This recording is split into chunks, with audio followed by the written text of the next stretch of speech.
할렐루야. 네. 우리가 너무나도 잘 알고 있는 이야기, 요셉의 이야기를 계속 하려고 합니다. 여러분 기억이 나실지 모르겠는데 제가 요셉 시리즈를 한 번, 두 번 하고 세 번째입니다. 네, 요셉의 이야기를 이렇게 세 번째 나누고 싶은데 첫 번째 이야기가 어떤 이야기였냐?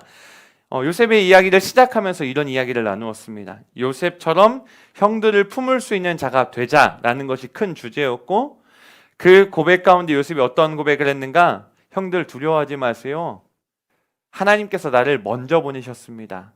이스라엘 백성을 구원하시려고 나를 먼저 보내셨습니다 라고 고백했었죠. 그래서 우리가 먼저 보냄받은 자의 사명, 먼저 예수 믿은 자의 사명, 이 상황을 먼저 겪게 하신 자의 사명을 감당하자라고 도전했었습니다. 그래야 우리가 많은 영혼을 품을 수 있는 은혜의 실력자로서의 삶을 도전했습니다. 두 번째는 어떤 이야기를 나누었는가? 하나님께서 우리의 인생을 섭리하고 계심을 인정하는가? 요셉의 삶을 형들에게 팔리는 인생으로, 노예로 사는 인생으로, 오해받고 감옥 가는 인생으로 그렇게 인도하신 이유가 무엇일지에 대해서 설명할 수는 없습니다. 야곱이 아무리 아끼고 제일 사랑한다 한들 하나님께서 그렇게 인도하셨기에 막을 수 없었듯이, 인도하시고 하나님께서 섭리하고 계시면 아무도 그 발걸음 막을 수 없듯이 우리의 삶은 모두 하나님의 큰 섭리 안에 있음을 믿는가? 그렇게 그 누구도 해석할 수 없는 것이 한 사람 한 사람의 인생이다. 감히 한 사람의 인생을 이러쿵저러쿵 말할 수 없는 이유는 무엇이냐? 하나님의 섭리이기 때문이다라는 것입니다. 노예로서의 삶의 형통은 그 집에서 인정받는 것으로 끝나는 것이었고, 그 형통하다는 삶도 죄인으로 오해받아서 감옥에 가는 인생이 되었고, 감옥에서도 그와 하나님께서 함께 하신다라는 성경에 기록이 있지만 죄수로서 풀러가는 인생이 아니라 간수장에게 인정받는 인생으로서 형통함이었다라는 것이죠. 그러고 나서 이해할 수 없지만 하나님의 섭리는 그렇게 계속 흘러가고 있는 것이 우리의 인생이라는 것입니다. 하나님의 섭리는 그렇게 흘러간다라는 것입니다. 그렇게 술 맡은 관원장이 있었고 떡 굽는 관원장이 있었는데 그들의 꿈을 해석하여 주었죠. 그 해석의 결과로 술 맡은 관원장은 복직이 되었고 떡 굽는 관원장은 죽임을 당하는 이야기였습니다. 요셉이 해석한 대로 그대로 되었는데 술 맡은 관원장은 이 일을 잊고 요셉도 잊었더라라고 성경이 기록합니다. 그러고 나서 바로가 꿈을 꾸어요. 오늘 우리가 읽었던 말씀이죠. 바로 왕이 꿈을 꾸었는데 아무도 해석하지 못하는 상황인 거예요. 바로는 파리한 암소를 묘사할 때 심이라는 말을 덧붙였습니다. 얼마나 답답했으면 꿈꾼 대로 이야기하는 것이나 과장하고 있다는 거예요. 자기가 꿈을 풀이해주는 사람이 하나도 없다라고, 아무도 없다라고 한탄하는 것이죠. 그때 요셉이 그 이야기를 다 듣고 이렇게 얘기합니다. 창세기 41장 25절에서 32절에 보면 훌륭하게 꿈을 해석하고 있습니다. 이 긴 말씀 한번 읽어보겠습니다. 시작. 요셉이 바로에게 아뢰되 바로의 꿈은 하나라. 하나님이 그가 하실 일을 바로에게 보이심이니이다. 7 좋은 암소는 7회요 7 좋은 이삭도 7회니 그 꿈은 하나라. 그 꿈에 올라온 파리하고 흉한 7소는 7년이요 동풍에 말라 속이 빈 7 이삭도 7회 흉년이니 내가 바로에게 이르기를 하나님이 그가 하실 일을 바로에게 보이신다 함이 이것이라. 온 애굽 땅에 7회 큰 풍년이 있겠고 후에 7회 흉년이 들므로 애굽 땅에 있던 풍년을 다 잊어버리게 되고 이 땅이 그 기근으로 망하리니 후에 든 그 흉년이 너무 심함으로 이전 풍년을 이 땅에서 기억하지 못하게 되리이다. 바로께서 꿈을 2번 겹쳐 꾸신 것은 하나님이 이 일을 정하셨음이라. 하나님이 속히 행하시리니 아멘. 바로의 이야기를 볼 때에 이 30절을 보면 풍년을 기억하지 못할 정도로 올 흉년이 끔찍하다라고 표현합니다. 이와 같은 의미, 잊어버리게 될 것이다, 기억하지 못하게 될 것이다 라고 엄청나게 심한 것이 올 것이다 라는 것을 강조하고 있어요. 창세기 41장 33절에서 36절에는요 요셉이 이렇게 표현합니다. 이제 바로께서는 명철하고 지혜 있는 사람을 택하여 애굽 땅을 다스리게 하세요. 바로께서는 또 이같이 행하사 나라 안에 감독관을 두시고 그 7해 풍년에 애굽 땅의 5분의 1을 세금으로 거두라라는 것이죠. 그리고 그들로 장차올 풍년의 모든 곡물을 거두고 그 곡물을 바로의 손에 돌려 양식을 위하여 각 성읍에 쌓아두게 하소서. 이와 같이 그 곡물을 이 땅에 저장하여 애굽 땅에 임할 7해 흉년 대비하시면 이 땅이 흉년으로 말미암아 망하지 아니할 것입니다라고 해결책을 제시합니다. 이 해결책을 제시하는 요셉의 모습을 보면서 요셉이 이 자리를 혹 노렸나? 라는 생각을 조금 해봤어요. 꿈풀이를 마친 요셉은 해법을 제시할 때 이제 바로 즉각적으로 이거 하셔야 됩니다 라고 얘기해요. 우리가 이렇게 얘기했었죠. 요셉처럼 꿈꾸는 사람이 되자라는 것은 요셉을 어떻게 보면 기만하는 행위다라고 이야기했었어요. 요셉을 단순히 꿈을 해석해주는 사람으로도 보지 말자고 이야기하고 싶어요. 점쟁이쯤으로 여겨서는 안 된다라고 말하고 싶습니다. 요셉이 꿈풀이를 하고 나서 그러니 앞날을 대비하세요라고 끝난 게 아니라 상세하게 하나하나씩 해결하려고 해결책을 정확하게 제시했다는 것이 중요해요. 만약에 앞날 대비하세요라고 그러고 끝났다면 바로 왕이 그래 고생했다 이러고 돌려보냈겠죠, 감옥으로. 꿈풀이 다 했으니 상 주어라 라고 끝났겠죠. 그런데 요셉은 꿈풀이에 이어서 해결책을 정확하게 제시하죠. 감독관 세우세요. 풍년이 된 7년 동안 애굽 땅에서 나오는 추수한 곡식 5분의 1을 세금으로 거두세요. 이것이 요셉이 애굽의 총리가 되는 결정적 이유였어요. 요셉은 하나님이 주신 꿈풀이 그 실력을 갖추고 있었지만 이런 지혜의 실력도 갖추고 있었다라는 거예요. 꿈풀이는 하나님이 해주셨고 이 지혜의 실력도 요셉의 인생 가운데 섭리하신 하나님이 그의 삶을 통하여 깨닫게 하셨다라는 거예요. 여러분, 5분의 1이라는 계산은 그냥 나온 게 아니에요. 세금 징수를 하려면요, 인구를 알아야 되고요, 국토의 면적을 알아야 되고 소작농 수가 몇이나 되는지 파악하고 있어야 이것이 정확하게 계수가 던져질 수 있어요. 세금이 잘못 매겨지면 어떻게 됩니까? 반란이 일어나요. 곳곳에서 우리 못 살겠다. 세금 이렇게 많이 세기면 어떡합니까? 라고 쳐들어온다는 것이죠. 그런 위험이 있어요. 그런데 감옥에 갇혀있던 그 나라의 백성도 아닌 히브리 청년이 애굽의 인구와 국토 면적, 소작농 수와 창고 규모까지 다 꿰고 각 마을마다 이것을 보관하세요라고 얘기할 정도로 다 꿰뚫고 있는 결과를 말하고 있다는 것입니다. 어떻게 이게 가능하죠? 이게 어떻게 가능한 거예요? 그가 갇힌 감옥이요, 어떤 감옥이었냐를 알아야 돼요. 그가 갇혀있던 감옥은 친위대장 보디발의 집에 있는 감옥이었어요. 친위대장이 누구예요? 바로의 친위대장. 바로 옆에서 바로를 보호하고 정말 옆에 따라다니는 그 사람이 데리고 있던 그 감옥은 어떤 감옥이냐? 권력자들이 수용되는 감옥이었던 거예요. 그래서 보디발보다 더 힘 있는 권력자들이 올 때도 있고 왕의 술 맡은 관원장 같은 왕의 주변에 있는 사람들이 오기도 하고 주요 관리직에 있는 사람들이 오는 감옥이었다라는 것이죠.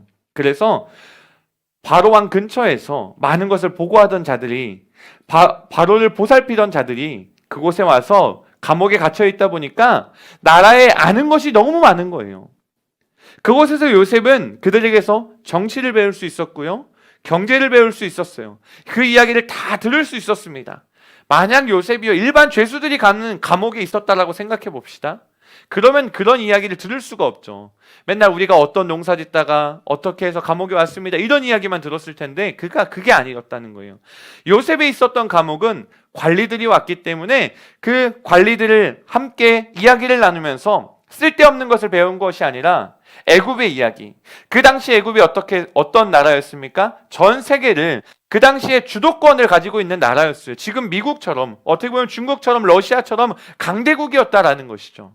그래서 애굽이 세계를 주도하고 있었는데 그 애굽의 정치와 경제를 좌지우지하던 관리들과 모든 것을 배우면서 그들과 나눈 이야기를 통해서 애굽의 지리를 배우고 조세제도가 어떠했는지, 인구수가 어떠했는지, 통치와 관련된 재반 사항을 파악했다는 거죠. 어찌 보면 요셉은 당대 최고의 정치 경제학교에서 공부를 하고 있었다라는 것이죠. 정치와 경제학교. 이보다 더 훌륭한 학교가 있었겠습니까? 이보다 더 훌륭한 것을 배울 수 있는 장소가 과연 요셉에게 있었겠냐는 거예요. 고관들과 인맥도 형성했어요. 요셉은 이미 감옥에 있는 모든 것을 관리하는 사람이었어. 왜? 하나님께서 요셉을 형통하게 이미 섭리해 주셨어요. 하나님께서 섭리하게 해주셨던 그 최고의 모습, 간수장에게 은혜를 입어서 감옥에 있는 모든 것들을 요셉이 관리하게 했다는 거죠. 그러니까 감옥에 온 관리들에게 요셉이 맛있는 것도 줬을 거고, 간식도 하나 더 챙겨주면서 이야기 들으려고 했을 거고, 요셉이 그들과 교제하려고 했을 거라고요. 왜? 감옥에 있으면 심심하니까, 밖에 있던 사람들 이야기를 듣고 싶으니까. 뭐 하다 오셨어요? 어떤 관리직에 계셨어요? 이런 이야기를 들으면서 요셉이 저절로 애굽이라는 나라를 공부했다라는 거죠.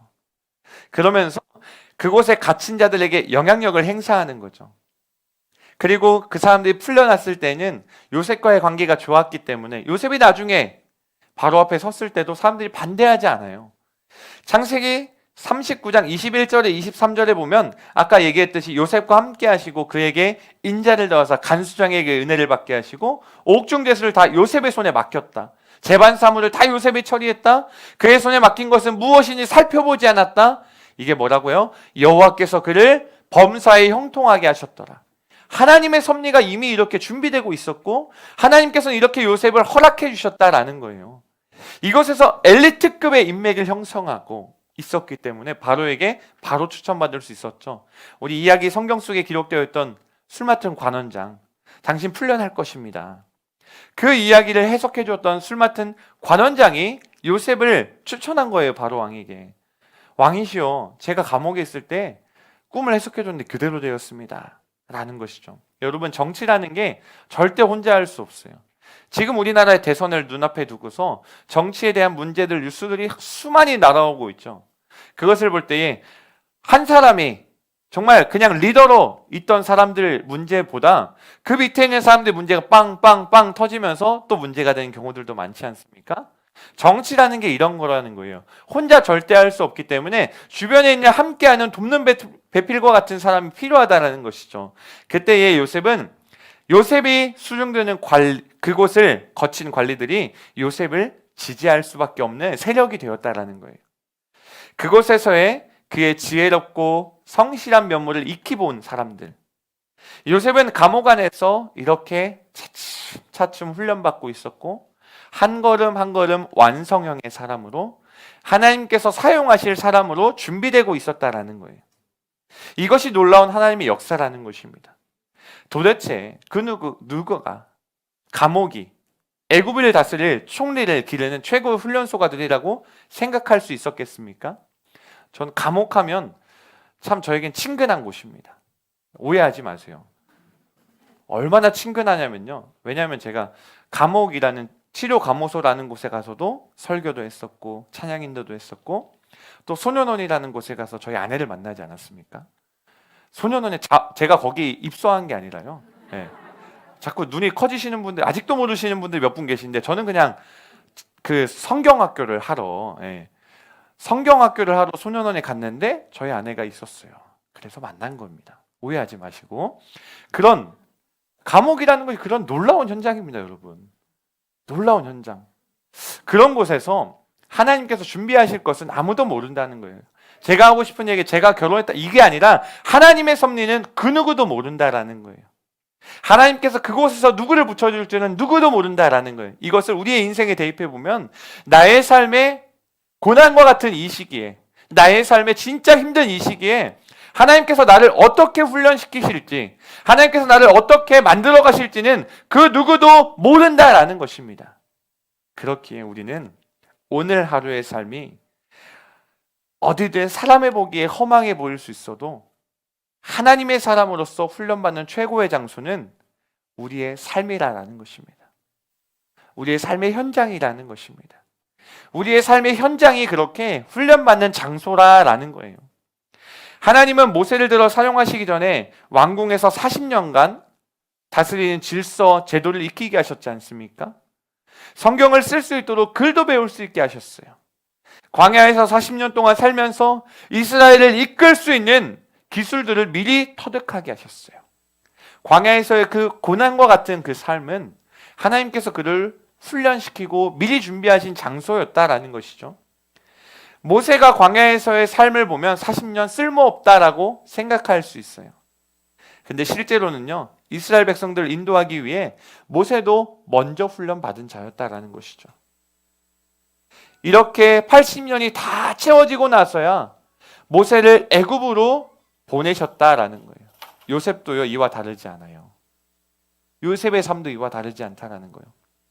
보디발의 집에 갔던 이야기부터 할까요? 노예가 됐던 이야기부터 할까요? 그곳에서부터 다 다스리는 자로 사용했어요. 신기하지 않습니까? 노예로 갔는데 노예에서 항상 리더가 되고, 감옥에 있는 사람에서 리더가 되고, 감옥에서는 그 보디발의 집에서는 애굽의 예의와 격식 문화를 배웠을 거예요. 왜? 보디발의 집에서 노예 중에서 최고봉이었다면 보디발의 손님들, 그 사람들의 손님들을 다 대접할 때 있어서 그냥 격식 없이 그들을 대할 수 있었을까요? 아닐 거라는 거죠. 그들을 대함에 있어서 어떻게 해야 되는지 혼나면서 배웠을 거예요. 밑바닥 인생부터 배웠다고, 정말 똥 닦는 것부터 배웠다고, 그의 인생 하루하루 얼마나 열심히 살았을지 상상이 되시냐는 거예요. 그 고난과 같은 그 삶을 통하여서, 그의 성실함을 통하여서 쓰임받게 되었다라는 것입니다. 감옥에서는 정치와 경쟁을 또 어떻게 배우게 하시고, 그뿐 아니라 모든 일을 맡게 하시며 고관들을 대하게 하시고 인맥을 쌓으며 요셉이 모든 과정을 잘 마치자 하나님께서는 드디어 그를 이끌어 세상 속으로 꺼내주세요. 세상에 드러내십니다. 애굽과 바로와 신하들 앞에 준비된 모습으로, 그냥 꿈을 해석하는 점쟁이와 같은 사람 말고, 요술가 같은 사람 말고 정말 리더로서, 총리로서 준비되어 있는 자의 모습이 되어 있다라는 것이죠. 모두가 만족할 만한 조세법을 제시하지 않습니까? 창세기 41장 37절에서 44절을 보십시오. 보면 함께 같이 읽어보겠습니다. 시작.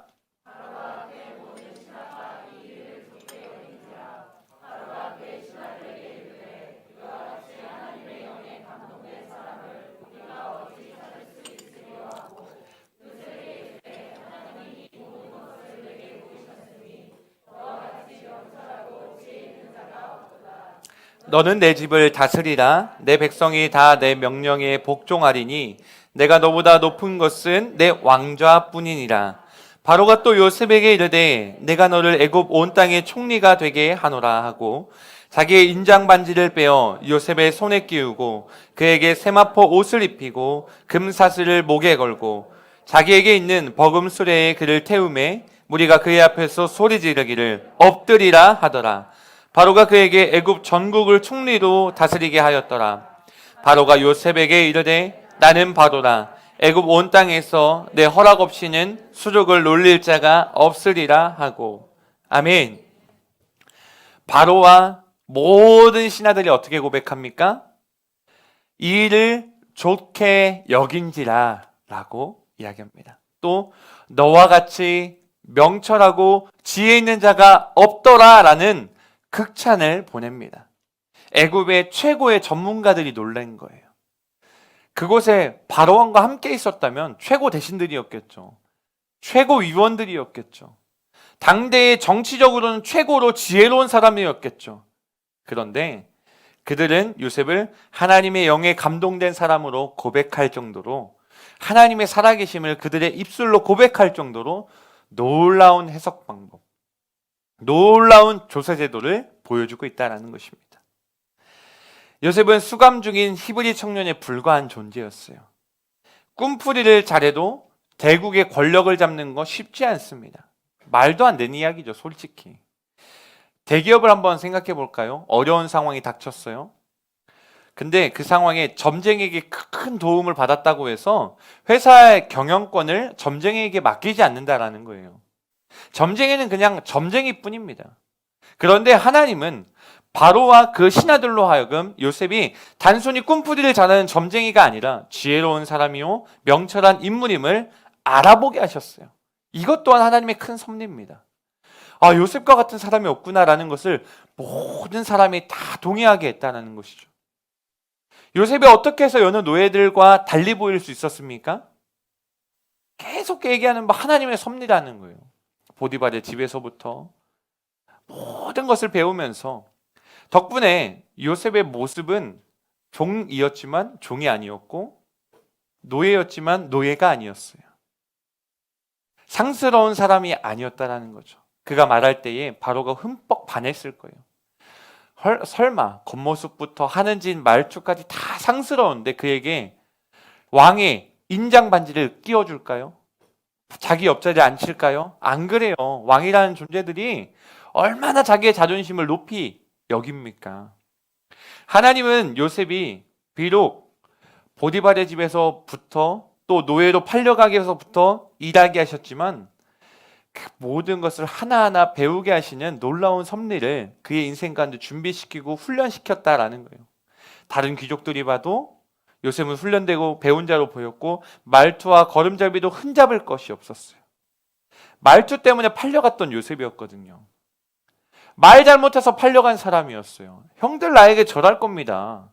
이런 말 하다 미움받기 시작하고 형들 잘못하는 거 하나하나 아빠한테 꼬지곳대로 고해가지고 눈치 하나도 없어가지고 응? 형이 뭐 잘못하면 그냥 형한테 아빠한테 아빠 형이 저거 뭐 해요? 엄청 진실한 사람이었어요. 근데 눈치가 없는 거예요. 이거 잘못한 거였기 때문에 말하면 안 되거든요.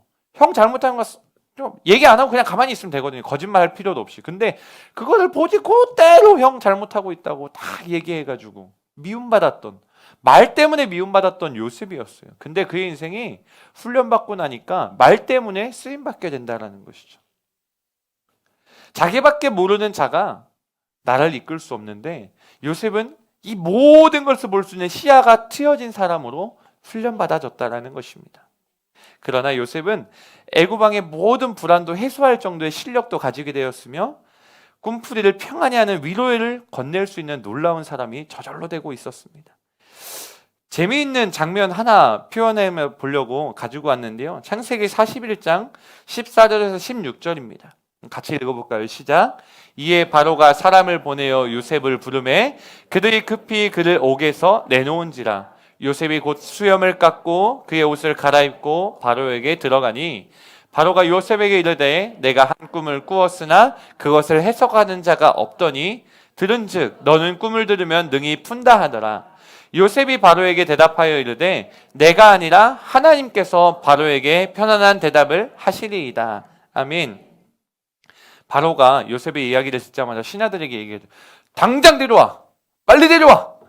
그랬을 거 아니에요. 그러니까 급히 그를 옥에서 내놓았다라고 표현하지 않습니까? 요셉이 수염이 덥수룩했을 거고 지저분했을 거고 옷도 엄청 더러웠을 건데 순식간에 입혀서 털도 다 깎고 깨끗한 모습으로 왕 앞에 딱 대령을 했을 거예요. 그때 요셉이 얼마나 당황했겠어요. 저한테 왜 그러세요? 무슨 일이에요? 말을 해줘야 알 거 아니에요? 갔더니 바로가 갑자기 너는 꿈 잘 푼다며? 그런 질문하는데 요셉이 바로에게 대답하는데 그러는 거예요. 내가 아니라 하나님께서 바로에게 편안한 대답을 하실 것입니다. 라고 이야기하는. 이미 요셉은요. 준비가 되어 있어서 그런지 여유가 넘쳐요. 여유가 넘쳐. 그런 것을 왕은 조급한데 요셉은 느긋하다라는 거예요. 감옥에서 나온 자의 포스가 아니야 이미. 누가 봐도 귀족 같은 포스와 말로 성경은 기록하고 있습니다. 내면에 성숙함을 가진 멋진 사람이 되었고 옷까지 말끔하게 입혀서 나왔으니 더할 나위가 없지요. 요셉은 겉으로만 완성된 사람이 아니라라는 것을 말하고 싶은 거예요. 여러분, 우리의 신앙을 보면서 신앙이 숙성되는 것, 신앙이 숙성되는 게 뭔지 우리 알지 않습니까? 고난이라는 것은 신앙을 숙성되게 하는 아주 좋은 훈련이라는 거예요. 최고의 훈련소라는 거예요. 방해하며 끌어오르게 하며 우리를 무너뜨리려고 하는 그 모습 그대로가 나를 괴롭히는 것 같은 그것이 우리의 신앙을 성숙하게 하는 놀라운 현장이라는 것을 우리는 알고 있어요. 외부의 상황과 상관없이 내면에서 하나님과 함께 걸어가야 하는 그 상황임을 우리는 알고 있다라는 거예요. 그런데 요셉은 이 부분에서 아주 놀랍게 승리했다라는 거예요. 우리의 삶도 그렇게 승리했으면 좋겠어요. 하나님의 사람은 그냥 만들어지지 않더라고요. 오랜 시간 동안 숙성이 돼야 돼. 건강한 김치, 숙성돼야 건강한 맛을 가지고 있지 않습니까? 겉절이는 유산균이 많지 않다라고 하지 않습니까? 숙성이 돼야 돼. 형들에 의해 애굽에 팔려갔던 17살의 철부지 소년이 13년의 노예살이 끝에 요셉이 바로 앞에 설 때가 30세였더라. 13년 노예살이 끝에 애굽의 총리가 되었습니다. 꿈을 꾸어도 이해하지 못하던 철부지 요셉이 하나님이 보디바르의 집으로 인도하시고 감옥에서도 말끔하게 다듬어 주셔서 그 결과 바로와 그의 신하들이 창세기 41장 38절 같이 이렇게 써 있어요. 이와 같이 하나님의 영에 감동된 사람을 우리가 어찌 찾을 수 있으리요. 하나님의 영에 감동된 사람을 우리가 어찌 찾을 수 있으리요라고 고백하게 만들어 버렸습니다. 그만큼 요셉이 성장했어요. 세상 사람들에게 이런 칭찬을 받다니 참 멋진 사람이 된 것 같습니다. 요셉은 감옥에 있는 동안 하나님이 세상에 드러내고 싶을 만큼 멋진 사람으로 성장한 것입니다. 세상 사람들이 보기에도 나라를 맡길 만큼 멋진 사람이 되었고 성숙해졌습니다. 우리가 오늘 이 시간에 말씀을 다 듣고 찬양하고 기도할 때에 하나님께 이렇게 기도했으면 좋겠어. 하나님, 저 지금 내가 살고 있는 이 삶이 요셉과 같이 훈련받는 장소인 거 압니다. 근데 하나님, 제가 그동안 기도하지 못했고 믿음으로 굳건하게 걸어가지 못했습니다. 하나님, 이 시간 그 훈련 달게 받겠습니다. 내 삶 5년 후 10년 후를 바라보며 13년 후에 요셉이 큰 사람으로 쓰임받았듯 오늘 이후로부터 또 훈련받아서 하나님께 쓰임받는 한 사람 되고 싶습니다. 하나님, 나를 통하여 나를 세상에 끄집어내실 만큼 나를 훈련시켜 주세요라고 굳건하게 선포할 수 있는 기도가 우리 입에서 터져나왔으면 좋겠습니다. 우리의 삶이 훈련의 기간이 끝난 후 하나님이 어떻게 사용하실지 기대가 되는 날인 줄로 믿습니다. 언제일지 알 수가 없어서 힘든 거 알고 있습니다.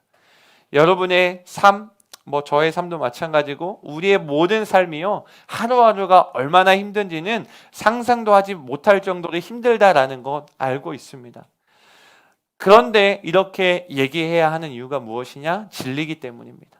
하나님께서 이렇게 우리에게 보여주고 계시기 때문입니다. 어떤 목사님께서 설교 가운데 이렇게 말씀하시는 것을 들었어요. 목사는 모든 상황과 여건을 성경적으로 신앙적으로 해석하려는 위험한 마음이 있다. 신학적인 해석과 신앙적인 해석으로 설명을 해야 하기 때문에 어려울 때가 많다라는 것이죠. 그런데 그것의 위험에 도사리며 빠져있는 것이 아니라 우리가 해야 되는 것은 목사뿐만 아니라 모든 사람이 해야 되는 것이 무엇이냐? 그러한 상황 속에서 그 상황과 여건 속에서 아픔을 당한 영혼을 위해 또한 기쁨을 누리고 있는 영혼을 위해 우리가 온 마음 다해서 함께 기도해 주는 것이 필요하다라는 것입니다. 함께 기도한다는 것, 하나님께서 모든 것을 허락하시고 섭리하고 계심을 믿기에 그 모든 상황 속에서 기쁜 상황 속에서 기도, 어려운 상황 속에서도 기도, 그 마음이 필요하다라는 것입니다. 여러분, 그러면 우리는 어떻게 해야 하겠습니까? 우리가 가지고 있는 이 상황 속에서 하나님이 주신 이유를 알려 하기보다 하나님께서 우리를 인도하고 계실 것이기에, 하나님께서 우리의 삶을 놀랍게 훈련시키시고 계실 것이기에 그 삶을 최선을 다해서 살아가며 오늘 하루를 살아감에 있어서 하나님께 울분을 토하기도 하고 하나님께 기쁨으로 감사의 고백을 하기도 하며 살아가야 한다는 것입니다. 여러분, 요셉의 일대기를 너무 잘 알고 있지 않습니까? 그의 하루하루를 상상할 수 있겠습니까? 이렇게 표현하면 조금 죄송하지만 우리의 삶보다 요셉의 삶이 1000배는 힘들었을 것입니다. 하나님은 그렇지만 그 하루하루의 삶을 훈련시키셔서 요셉을 통하여 하나님의 이름을 영화롭게 하셨습니다. 모든 상황 속에서 하나님을 바라보며 최선을 다해 살아가는 마음의 결단이 오늘 우리 가운데, 우리의 마음 가운데 있기를 소망합니다. 우리 함께 찬양하고 기도하겠습니다.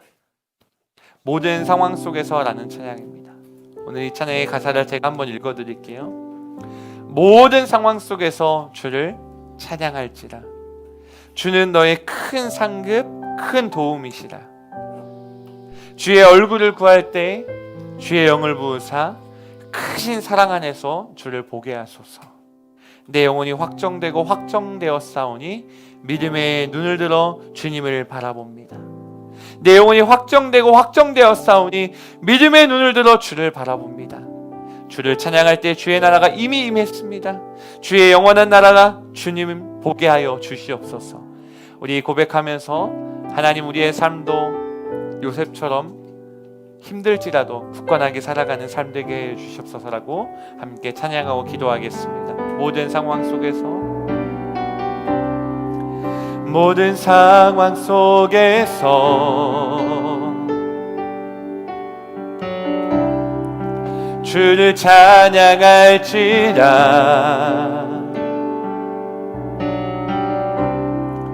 주는 너의 큰 상급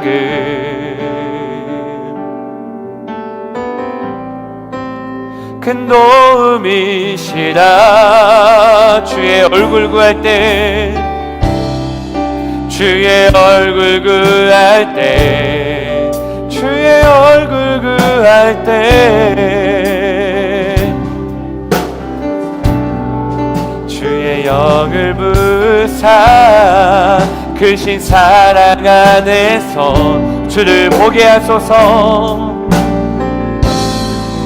주를 보게 하소서.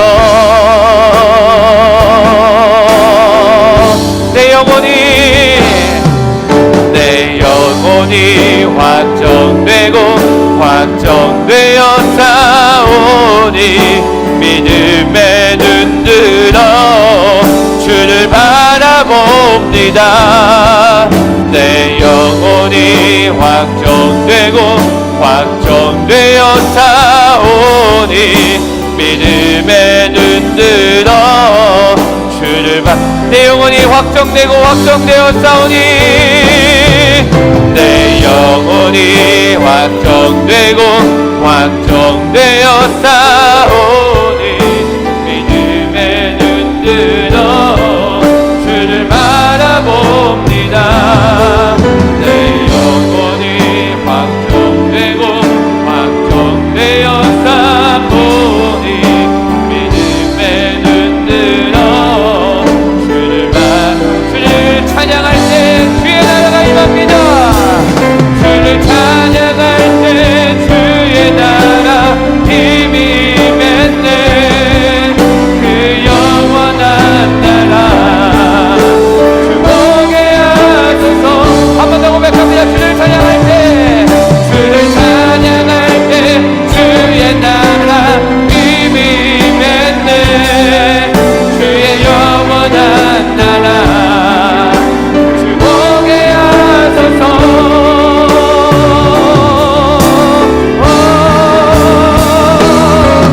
내 영혼이 확정되고 확정되어 싸우니 믿음의 눈 들어 주를 바라봅니다. 내 영혼이 확정되고 확정되어 싸우니 믿음의 눈 들어 다시 한번 고백합니다. 기도의 여인 함께 나갑니다. 기도하실 분 나와 기도하십시오. 내 영혼이 확정되고 확정되어 싸우니 믿음의 눈 들어 주를 바라봅니다. 내 영혼이 확정되고 확정되어 싸우니 믿음의 눈 들어 우리 마지막으로 함께 고백합니다. 내 영혼이 확정되고 내 영혼이 확정되고 확정되어 싸우니 믿음의 눈 들어 주를 바라봅니다. 내 영혼이 확정되고 확정되어 싸우니 믿음의 눈 들어 주를 바라봅니다.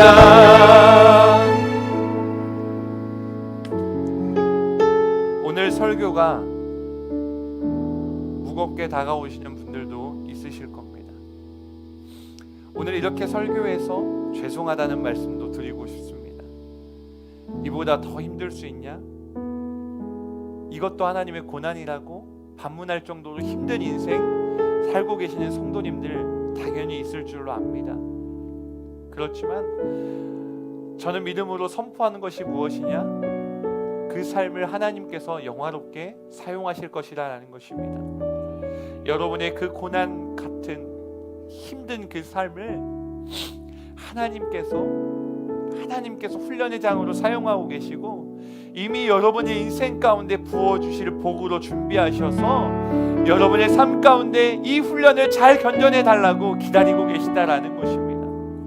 요셉의 인생을 그렇게 섭리하시면서 얼마나 마음이 아프셨겠습니까? 여러분의 삶을 그렇게 인도하시면서 얼마나 하나님 아버지의 마음이 아프시겠습니까? 그렇기에 오늘 이 시간 우리가 하나님, 모든 상황 속에서 주님을 바라보게 내가 이 시간 결단하기 원합니다. 모든 상황을 통틀어서 우리의 인생을 인도하고 계시는 그 하나님께 내가 붙들리게 하여 주시옵소서. 하나님, 제 마음이 너무 힘들고 아픕니다. 하나님, 그렇기에 내가 하나님만을 바라보며 살아가게 하여 주시옵소서. 우리가 하나님만을 의지하며 살아가며 나갈 때 잘 견뎌낼 수 있게 도와주세요라고 하나님의 이름을 부르짖으며 모든 상황 속에 하나님만을 바라보겠습니다. 결단하며 주의 속에 회복을 입고 기도하며 나가겠습니다.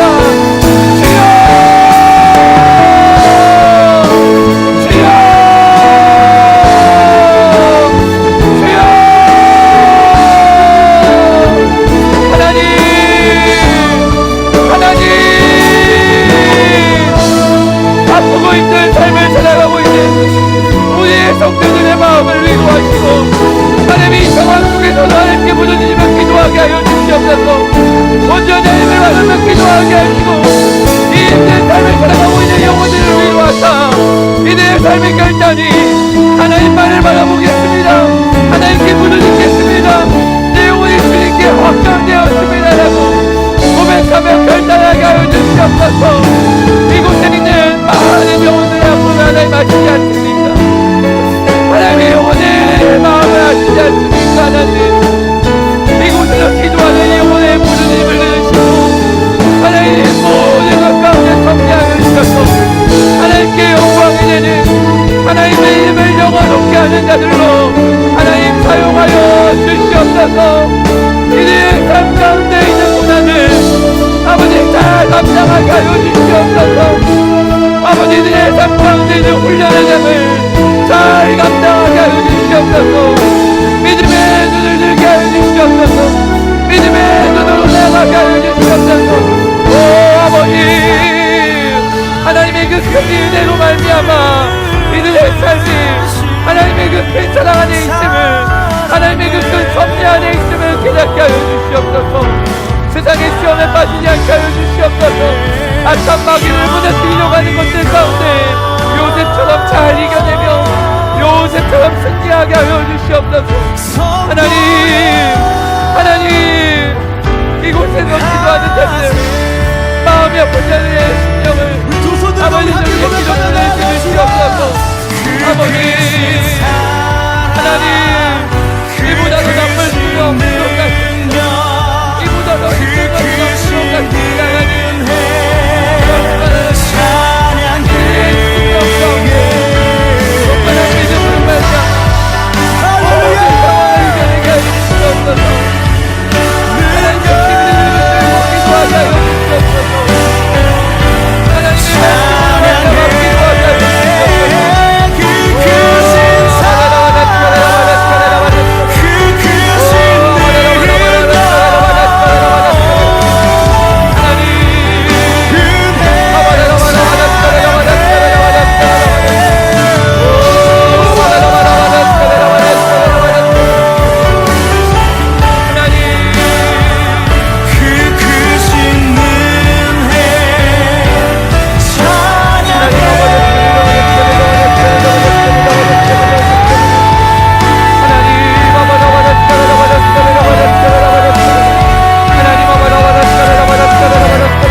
하나님 오늘도 우리의 삶 가운데에 주의 사랑과 영광으로 임재하여 주시옵소서.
나가 원하신 주의 사랑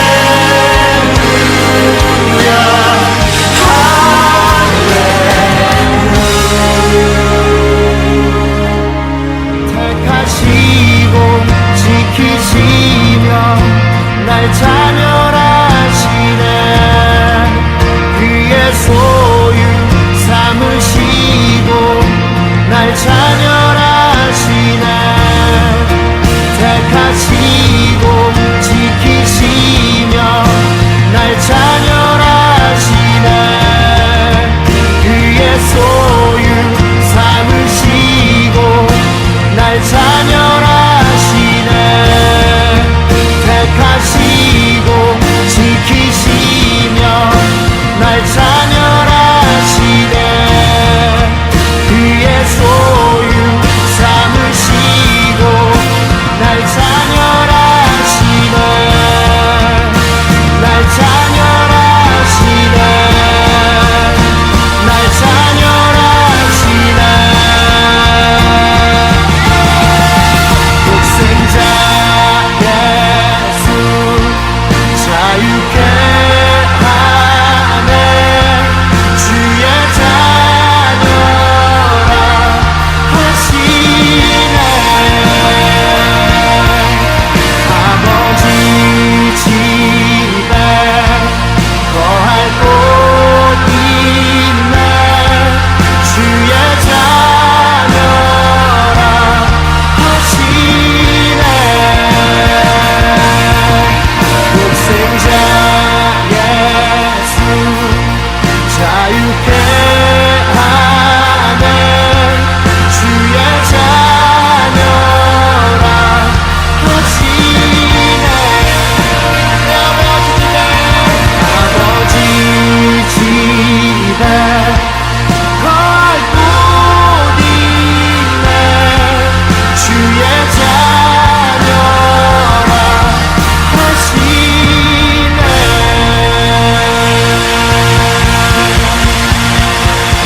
모든 성령 주 앞에 나가 크게 외치네 번개 만세 번개 만세 보좌위 하나님과 어린 양께 번개 만세 번개 만세 보좌위 하나님과 어린 양께 번개 만세 번개 만세 보좌위 하나님과 어린 양께 번개 만세 번개 만세 보좌위 하나님과 어린 양께 모두 외치네 모두 외치네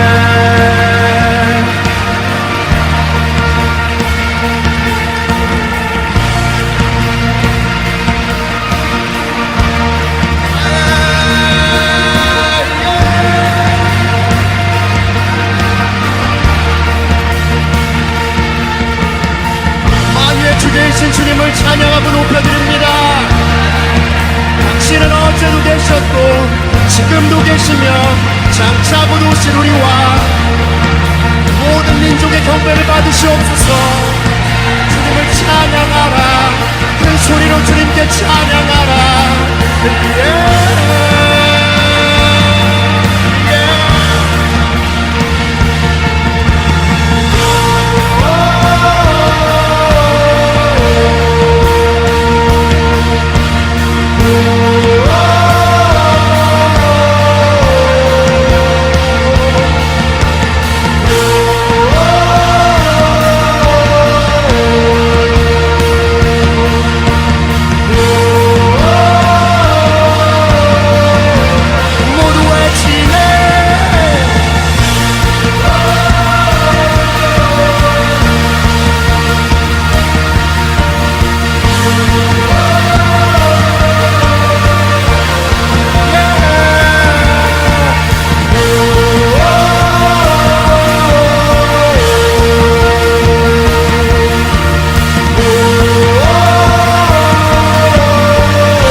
찬양하겠습니다.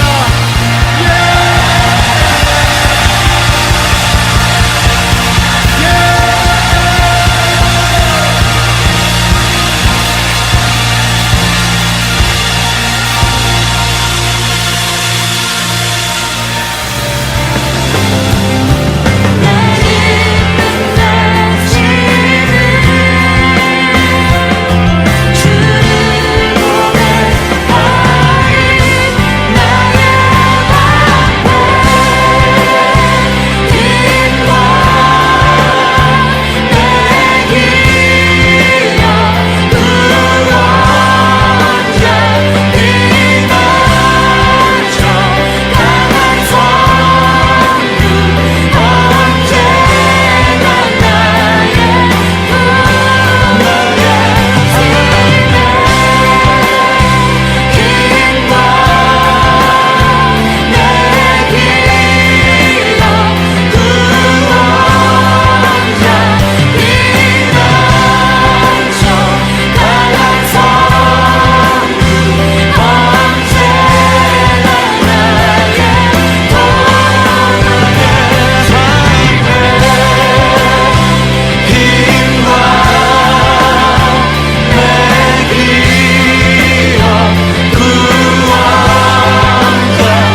영광을 보게 될 줄 믿습니다.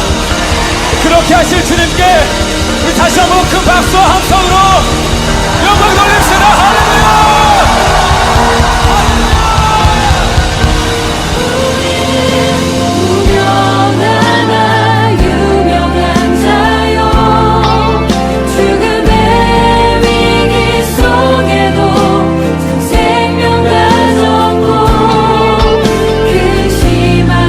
기뻐하며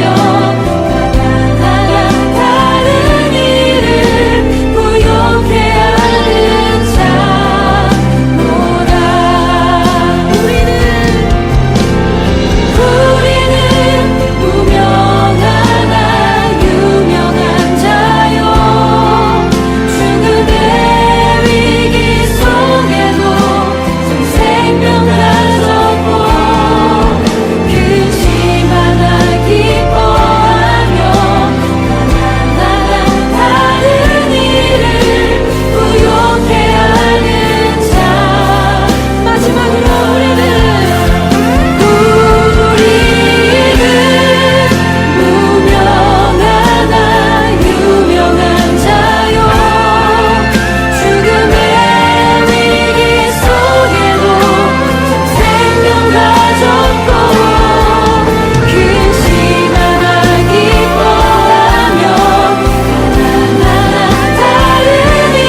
우리 함께 기도할 때 주님 그렇습니다. 믿음으로 영원하신 하나님의 사랑과 말씀 안에 거하길 원합니다. 주님 우리의 삶을 인도하여 달라고 우리 주 한번 해주시면 기도합시다.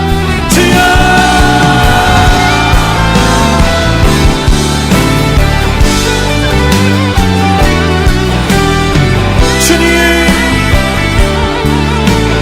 주님의 영원하신 사랑 가운데 나아갑니다. 변함없는 하나님의 사랑, 하나님의 말씀 가운데 우리를 부르셨으니 우리의 모든 상황 가운데 주님 이름으로 나아갑니다. 하나님의 일하신 가운데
값으로도 갚을 수 없으니 아들을 보내신 하나님 사랑 나의 모든 삶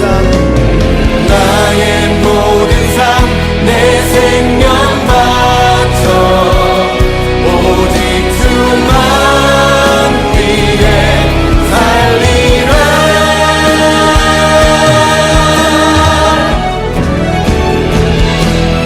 증량할 수 없는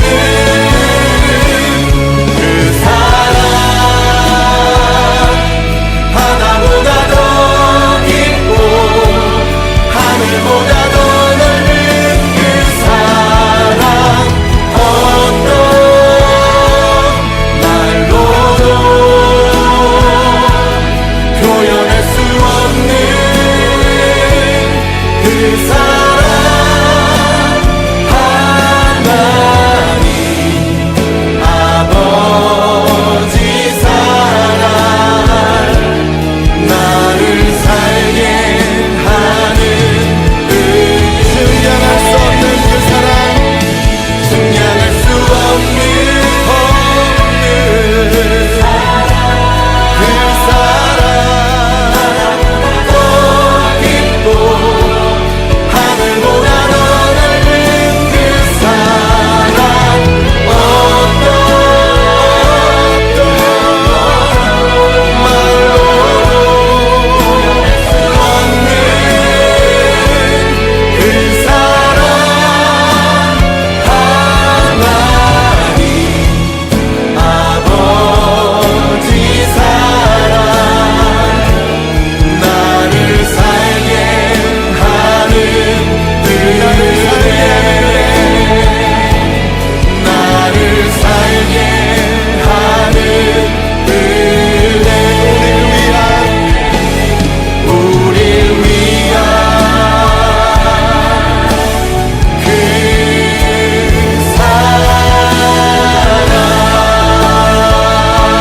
할렐루야. 우리를 향한 그의 사랑을 찬양합니다. 종의 몸을 사람의 몸을 입으시고 이 땅 가운데 오신 주님의 그 사랑을 찬양합니다. 할렐루야. 할렐루야. 주님을 찬양합니다. 주님의 성전을 지으리 높임을 받으소서 이스라엘의 찬송 중 거하신 주님 거룩하십니다 손들어 주님의 보좌를 만들고 온 맘 다해 경배하리 그룬 날개 사이에 임하신 것처럼 내 위에 임하소서